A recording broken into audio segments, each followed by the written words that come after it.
Samsung makes phones for every price range. The question is, where is that sweet spot for spending money but getting the most out of your phone? I am Mo, and I bought the A56, S25 and S25 Ultra with my own money, and today I'm going to compare the cameras of these phones. Starting with the main lens, the sensor size of A56 and S25 is the same. The S25 Ultra has a larger sensor, so in theory, it should be able to capture better photos and videos. Also, the S25 and S25 Ultra use a better processor, which helps create better images. The A56 footage here is more contrasty, which is characteristics of Exynos chipsets, while the S25 and S25 Ultra are less contrasty and look similar to each other. You can also see that in the photos. Here, with the main lens, the A56 white balance has more magenta and is more contrasty, while the S25 and S25 Ultra have more green. Also, the S25 Ultra has more bokeh or a blurrier background since the sensor is large. If you want to achieve artificial bokeh, you can use portrait mode. At one-time zoom, they all did a great job, and I like how the pictures turned out in all of them. The A56 only goes up to 2x zoom in portrait mode, while you can use 3x native sensor zoom on the S25 and S25 Ultra. I would say up to 3x zoom, the S25 can keep up well with the Ultra since the 3x telephoto sensor of the S25 Ultra is not that great. But things change when we switch to 5x zoom. The S25's processing is really not that great at 5x zoom, and Tanya's hair is being cut aggressively. Also, the quality of the photo and the level of detail are much better on the S25 Ultra. I could not find portrait video mode on the A56, where you can blur the background to make the subject more in focus. When it comes to the S25 and S25 Ultra, they both do a proper job of blurring everything except Tanya, and the phones also do not lose focus. For the ultrawide lens, the dynamic range of the sky on the A56 is lacking. The S25 and S25 Ultra do a better job. Also, as we saw before, the white balance of the A56 has more magenta, while the S series has more green. Taking a picture of the church this time, the dynamic range is very similar on all three phones, and there is not a huge difference between them in the ultrawide lens. The same can be said even when we add Tanya to the picture. I feel like I'm repeating myself too much, but again, the white balance of the A56 is more magenta. For video with the ultrawide lens, the A56 adds too much contrast to my taste. This is again typical behavior from Exynos chipsets, and if I was using S24 instead of the S25, the A56 video would be similar to it. I also know a lot of people prefer the more contrasty look on the A56 compared to the S series. When it comes to the 3x zoom, the A56 surprisingly holds up well. You can visibly see that the details are lacking, but considering the photo is cropped from the main sensor, it is impressive. The other S series phones do a great job, which is to be expected. In this photo with 10x zoom, you can start to see that the telephoto lens is rather important. Tanya's face is very pixelated on the A56. On the S25, the quality is still alright, but the S25 Ultra is where the real magic happens. The picture is very detailed, considering she's standing very far from me. The same can be said for this video taken with 5x zoom. The video on the A56 is rather pixelated, and it's better not to zoom that far with this phone.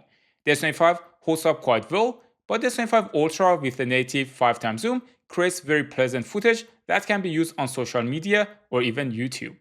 All three phones can zoom up to 10 times, even though the quality differs. I would say if you are taking pictures of buildings or architecture, computational photography can still compensate for the lack of detail even at 10x zoom. The A56 zoom is capped at 10 times, while the S25 can zoom up to 30 times. This picture was a big surprise to me since, even at 30 times, the S25 Ultra was able to retain a lot of details. You should note though that many of those details are also added using AI and computational photography and are not necessarily captured by the camera itself.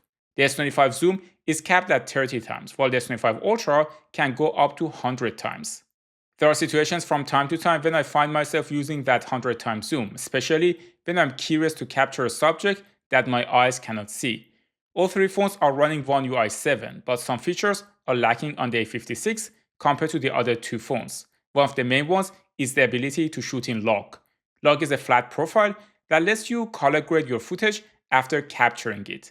I personally use this feature a lot on my S25 Ultra since it helps me integrate the footage better with the footage taken with my camera and make the colors more similar.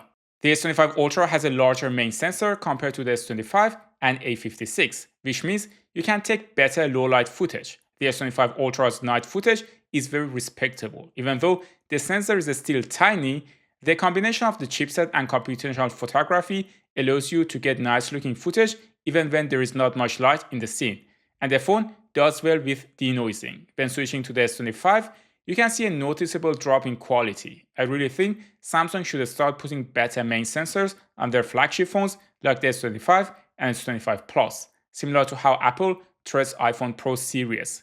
Switching to the A56, we again see a slight drop in the footage quality, but this is most likely due to the weaker processor. However, considering the price, it still manages the scene well and the footage is usable. For photos at night with the main lens, the A56 didn't get the white balance right. The S25 is more contrasty than the S25 Ultra, and the S25 Ultra, not surprisingly, captured the best shot. In this one, surprisingly, I like the shot on the A56 more than the other two, and the A56 got the colors right. That said, the S25 Ultra managed the highlights better. When it comes to handling flare at night, the A56 is not doing a great job, and in general, I found the light reflection management a bit questionable on this mid-range phone. The S25 is doing alright, and the S25 Ultra is the best here. For zoom at night with 5x zoom, the A56 tries to hold up, but it's difficult without a dedicated telephoto lens. The S25 has a 3x zoom, and the result is alright. The S25 Ultra is doing a great job, even though the shot is a bit grainy. At 10x zoom, the A56 still manages to capture a semi-decent photo. The S25's sky is noisy and grainy. The S25 Ultra captures a good amount of details, but the shadows are too lifted for my taste. With the selfie camera, the A56 lacks details but captured my skin tone the best. The S25 is shaky and there is light leakage in the photo.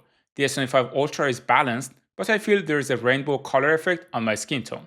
With the ultra-wide shot here, surprisingly this time, the A56 is more towards green, while the other series phones have more magenta in their white balance. However, their pictures are also more accurate. Overall, I would say the A56 can capture decent photos. Both photos and videos on the A56 are on the contrasty and darker side of things. But as long as you are not zooming in, there is not a huge difference between the A56 and S25. The S25 photos are better processed compared to the A56 due to the better processor.